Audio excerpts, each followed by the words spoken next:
Right, guys, welcome back to the channel. Thank you so much for joining me. In case you didn't know, I go by Jimmy Flippin' Deals, and this is my YouTube. So, welcome.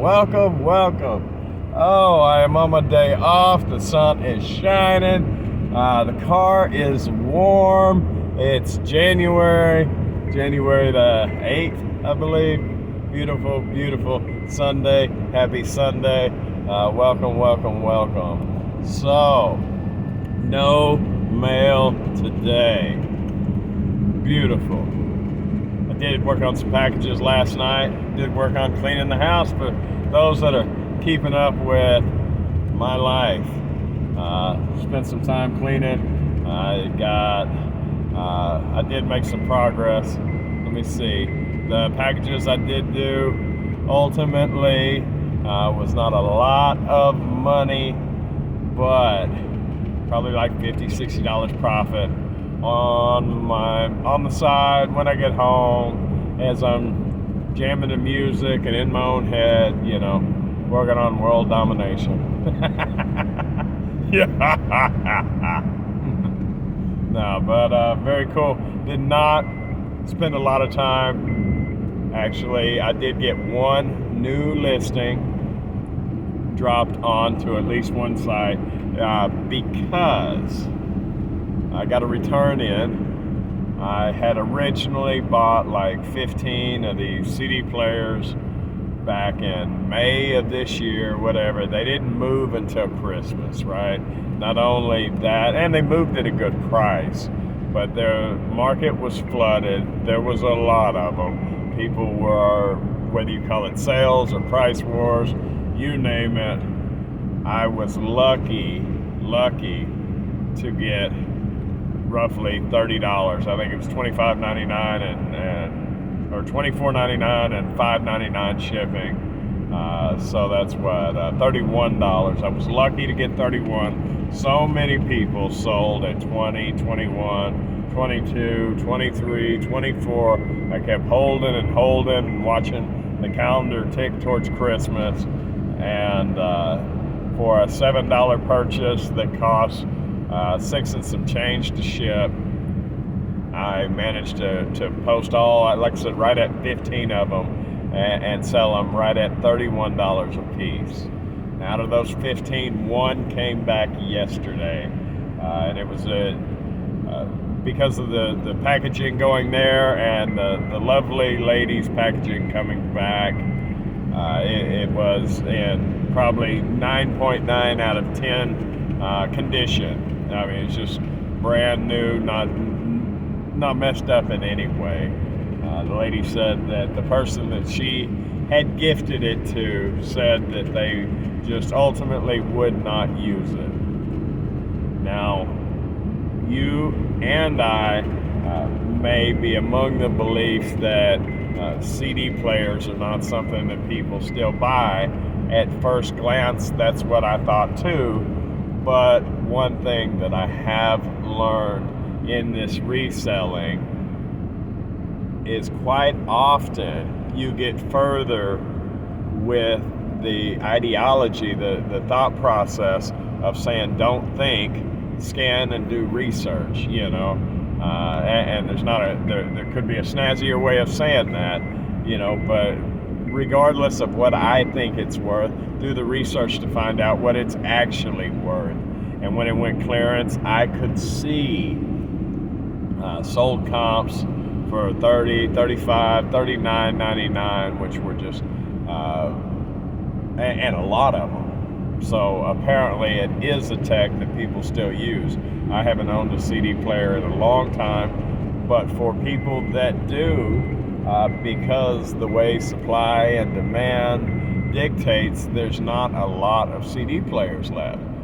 So the ones that are available still sell very well. It's kind of like people selling VCRs. They do quite well with it. I bought my mother and stepfather a DVD VCR combo last year before last for Christmas, because they still have a lot of VCR tapes. So people still do utilize old tech, and the supply of it is dwindling. Therefore, the price stays consistent or even a premium compared to what it used to be.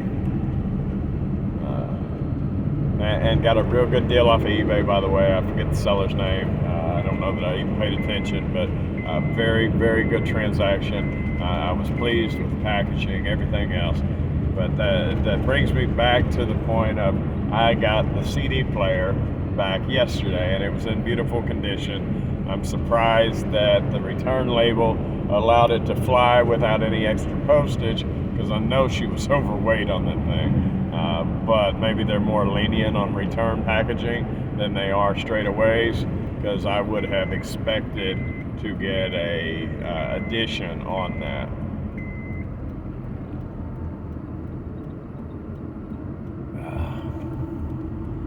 At any rate, I got it back. Since I still had it on my eBay listings, I under the solds and unsolds, I was able just to relist and sell similar. Since I had it still on my Amazon inventory, I was able to light that right back up, as well as a few other marketplaces. Long story short, what originally sold for $31 coming into Christmas, the supply got ate up, and the buy box went from $25 and $30 to $53 was the buy box. And I went, yeah, right. I'm gonna go ahead and put it down there. I only got one. It doesn't take up a lot of space. I'll time cadence it down as far as price goes to the point where convenience meets value and the sale happens. And lo and behold, I wake up this morning and it's sold for $53. So definitely pulled a profit on that, even with return shipping. And that particular one happened to be eBay, so she ate the bulk of the shipping there. I think I charged, like I said, $5.99, and it probably went out for about $6.30, whatever the 12 ounce, or excuse me, whatever the 15.9 ounce rate is, up to a pound.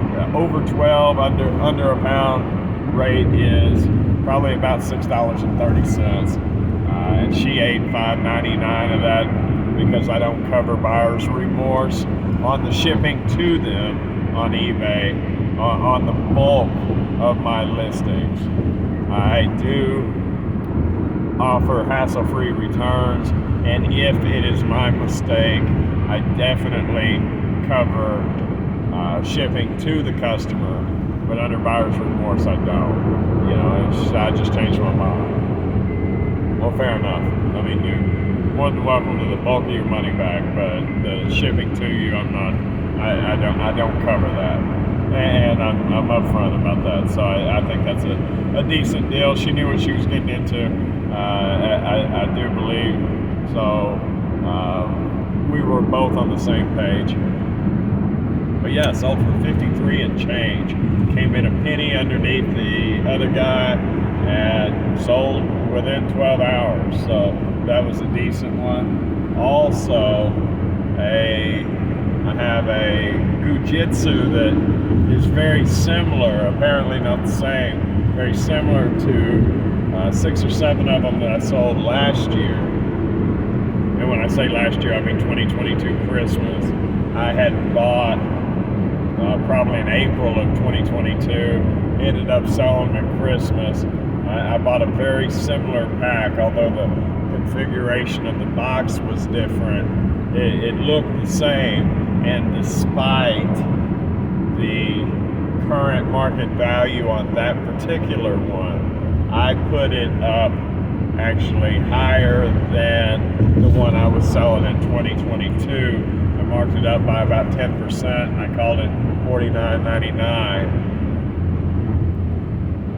And it has gone significantly higher, but often trades lower. So I put it there, planned on time cadence it down. I found 2 of those Long story short, this morning I woke up and one of those were gone. So I bought it for 15. Oh, and the reason I moved it up is because the original ones I had bought at 11, and these I bought at 15. So that $4 markup was actually the same $4 that it was marked up for me this year. So it's not like I profited any more, but I did profit the same as what I did last year with the other ones that I sold. So super happy about that. I got one left. You know, at the rate things are still moving off the shelf, I am gonna have to get aggressive in my buying in order to keep stuff moving. Now I have a significant death pile, so that's not an immediate danger. I was able to come across a good amount of product in the last couple of days, not like get rich profit. However, I have probably come up with in the last 2 days, in my off time on my way home, about $300 to $350 in potential profit that I've sourced in the last couple of days. So I am excited about that. A good majority of that, well, no, that's not accurate. About $60 to $70 of that 300 is actually one listing. So the other ones, actually some of them I have already sold and am currently sold out of.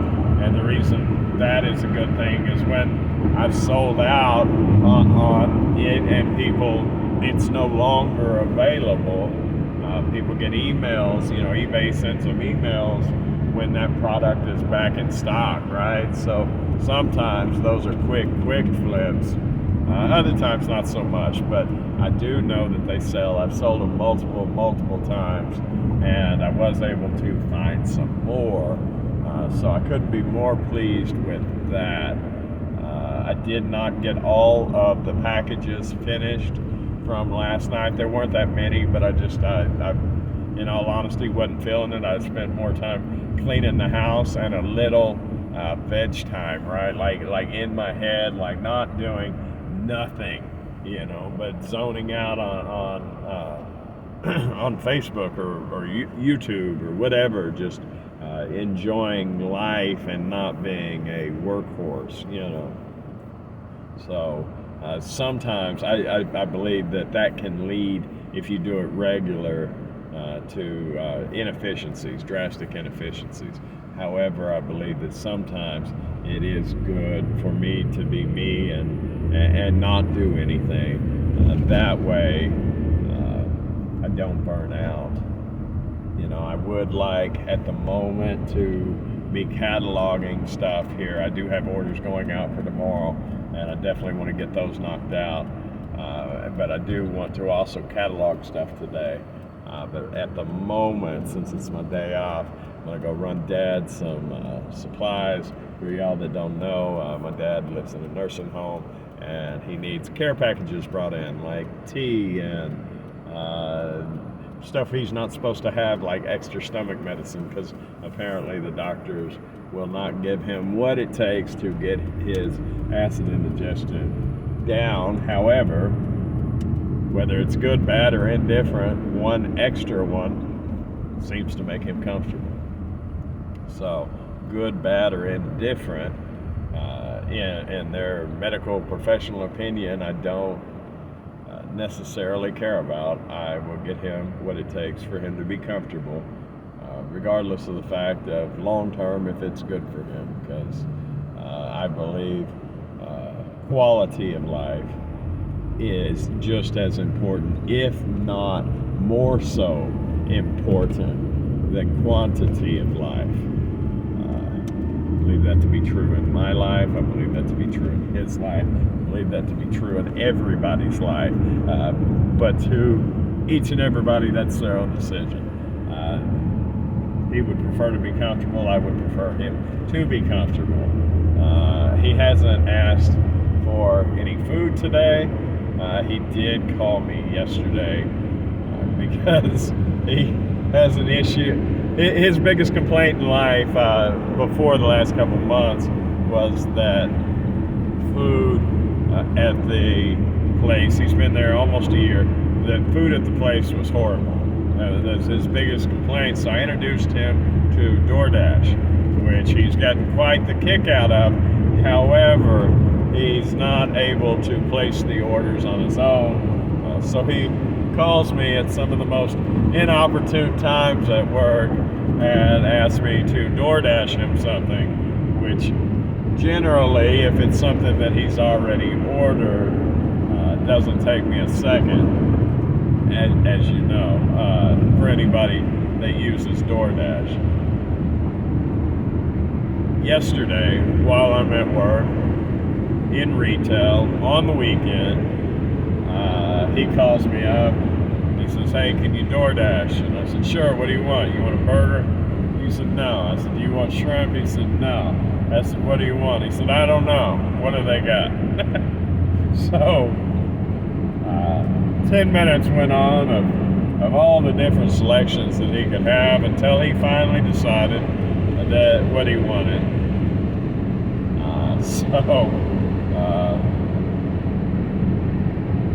I tried to put my life aside and my frustration aside and get him what he needed. And ultimately it worked out. Didn't hurt me at all. Didn't mess up my job at all. So, you know, in the grand scheme of things, it's exactly the way it should have been. So, I did realize through Captain D's, and there may be other places, but Captain D's, you can order gallons of tea. And sometimes I come up here, although I'm coming up here to see him, he wishes I would have got here quicker because he's out of tea. It would be nice to get him lunch and a gallon or two of tea to get him by another few days until I'm in town, you know, until I'm available to come down. McDonald's may do it too, but he doesn't care for McDonald's. So he likes Burger King. I personally don't know why, but he likes Burger King. I'm not a fan anymore. Back when I was younger, I was diehard Burger King. I'm just not. But he doesn't care for McDonald's. Not that I really do a whole lot either, but I can understand that one. Not in the Subway, but you know. Anyways, got him what he needed. I'm over here now to bring him tea and stomach medicine. I'll get home, hopefully catalog some more stuff after I get these packages out.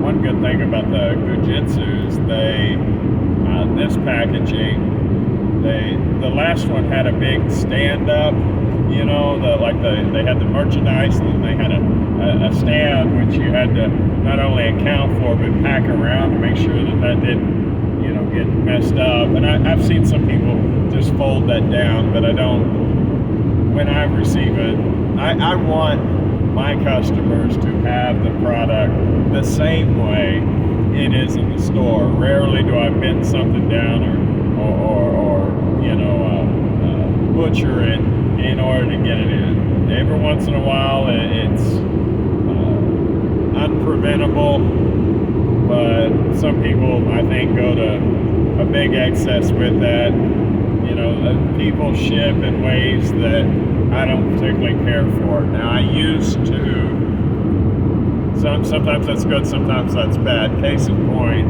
I used to put a shoebox in a box to ship out. Not only did that add extra weight, it added extra time, it added extra money, and I do sell budget-friendly shoes. Also, seeing the post office shoe boxes, the condition of them when they make it all the way across the country and all the way back for the used shoes that I'd sold, I would put those in the USPS shoe boxes, and sometimes they get returned. But long story short, seeing them take a 2,000-mile journey one way and a 2,000-mile journey back, and they're still in good condition.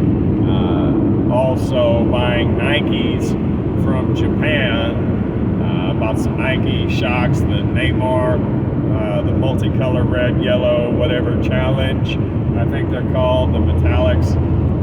Go check check those out. Sweet shoes, size 10 if you want them. But at any rate, I bought those from Japan. They sent them all the way from Japan in just the Nike box. And there might be one little shipping line across the top of the box, but the box made it, not smashed, not anything.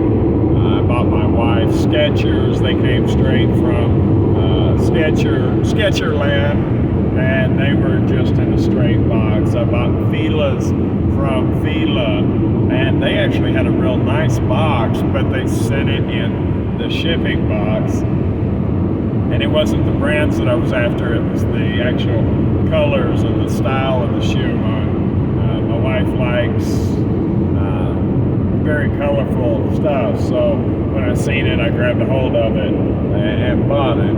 I could care less about brands personally, and neither could she. It was absolute look that we were going for. So for all the haters of those two brands, continue to hate. Matter of fact, anyway, I'll cross that point here in a second. Back to what I was saying. Now I do ship shoes in their box in a poly bag, and I call it done. And I've had very good results, no negative feedback of any way. People are happy with what they get. I've never even heard a sideways word about it, knock on wood. So that now saves me time, money, material, you name it, all the way around.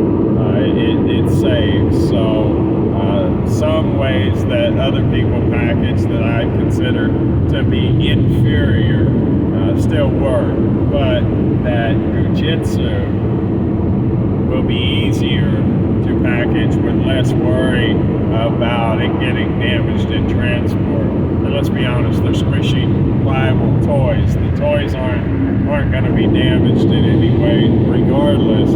But I just want, if I have a box that's, a rating of a 10 out of 10, and I'm not saying professional, but you get what I'm saying, then, I want it to arrive that way. So I make every effort to make that happen. Back to the FUBU. Was it FUBU?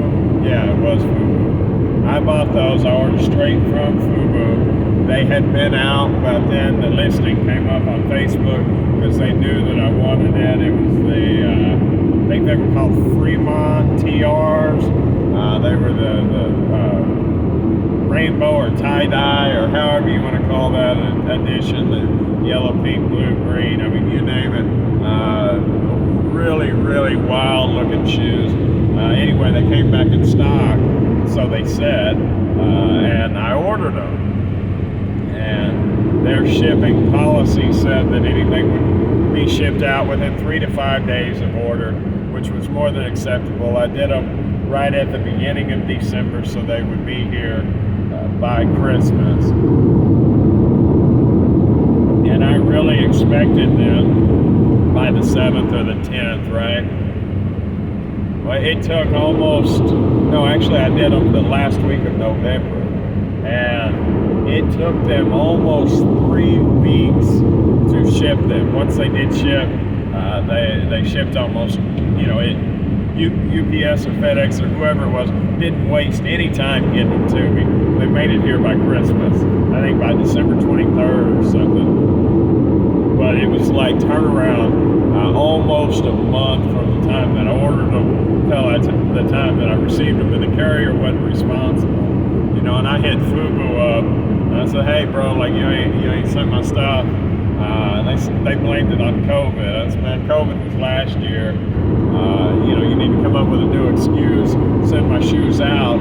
Me personally, and I even wrote this. I have shipped shoes all across the country since I've ordered mine from you, and you still haven't sent them out. And I got frustrated. I said, "I'll tell you what, go ahead and cancel my order. I'm done." And FUBU wrote me back and says, "Yeah, we don't do that. You can send them back once they get there, but we're not going to cancel them." And I got sideways. I said, I'll just reverse the charges, whatever.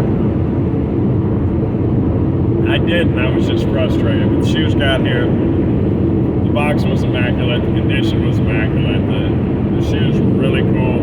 And for the price point, I couldn't beat it. You know, it's not like some expensive shoe. But for, I think they were running half off from what they normally are for Christmas. So I was able to take advantage of that. But yeah, Fubu's business practices as far as their shipping was less than ideal. I mean, ridiculously amateurish. You know, who knows though? Maybe it's a one-man show. What's that guy from Shark Tank? Maybe he's back in the back throwing packages together, doing the best he can. I mean, maybe, right? It kind of seemed like they definitely weren't working with enough people. But to blame it on COVID in 2023, the reason they still haven't staffed their establishment properly is ridiculous. You know, I've gone through 100 people at work, and 100 more people have applied. There's no shortage of applicants. There may be shortage of quality applicants, but there's no shortage of applicants.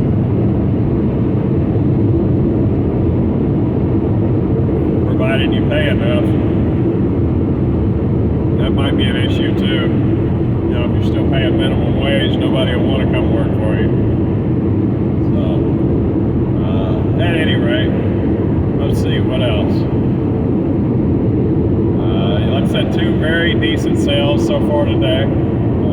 January not making a ton of money. I'm really not. And not enough necessarily to support my whole house without a job. I would be able, if I were to do that rent house, be able to support that rent house. Well, I say rent houses that I wasn't going to rent out. Maybe rent out one, but that I needed for the space of Jamestown. Probably would be able to do that at the base level now. And as business got better through the year, I could do a feast and famine saving. Did I go too far? I always do this, I think.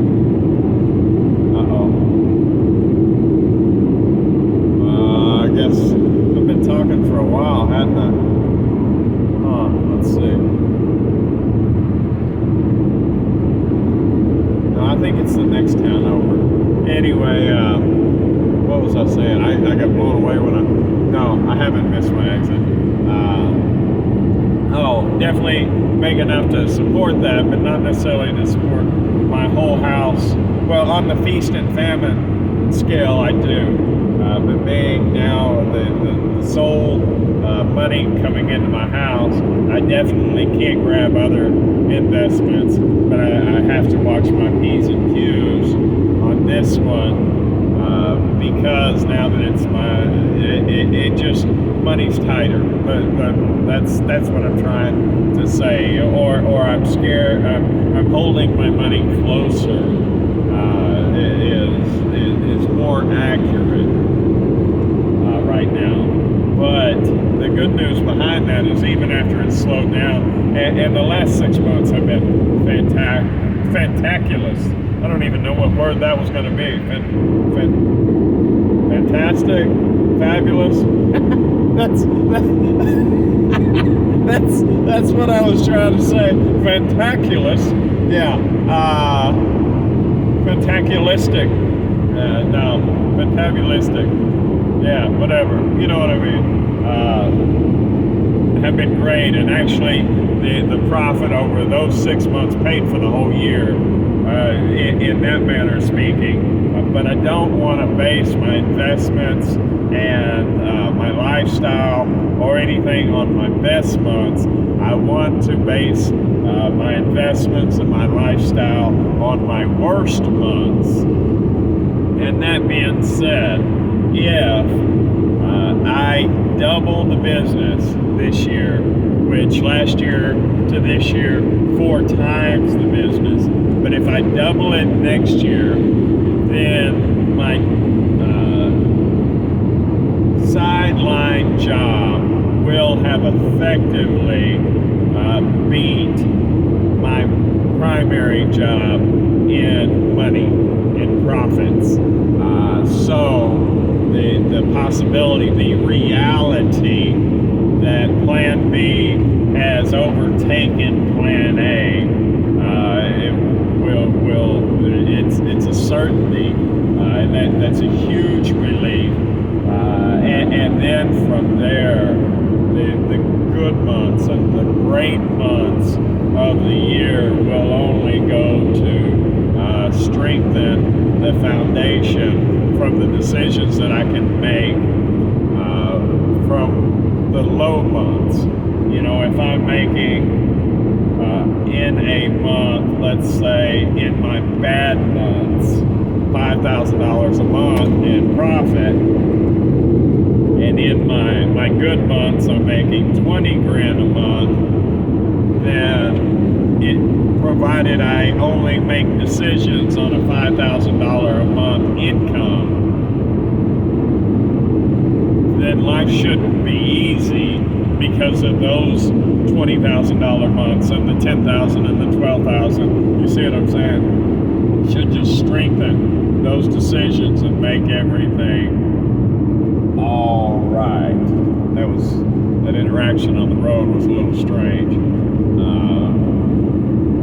but nevertheless, we're heading down the road. So I look forward to being able to do that. At current, unfortunately, due to the recent separation with my wife, I definitely have the room here.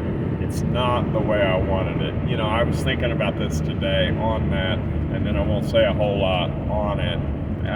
Hopefully after that, but I may. Who knows? Whatever. What I know is that 99.9% of me does not want a divorce. Okay. But about 90% of me understands that without drastic changes, the marriage is not sustainable. Like 90% of me understands that. Doesn't want that. Wants that to not be a reality, but understands that is a reality. So I'm not happy that I'm getting a divorce. I'm not. And although I did not start the divorce, I did make it known that I believed a divorce to be inevitable on the current path. And I still believe that to be true. But none of me wants that. But I did talk to my wife by text today and told her that I had the divorce papers available to be signed and that I would get with her at her convenience. She has told me that she's living 4 hours away, which I already knew, however, which would have been fine for me to drive out there. But she said she would be about halfway on Thursday.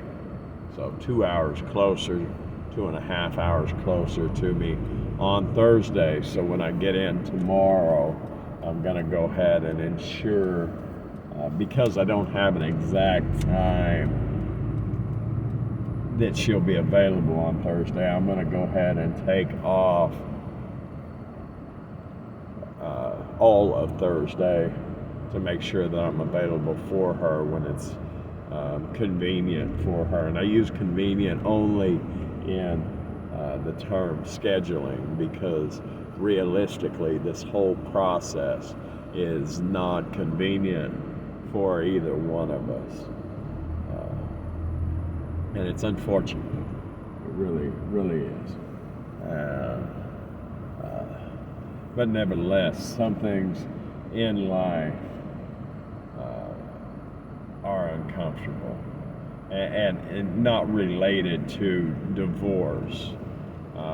but most progress in life is uncomfortable.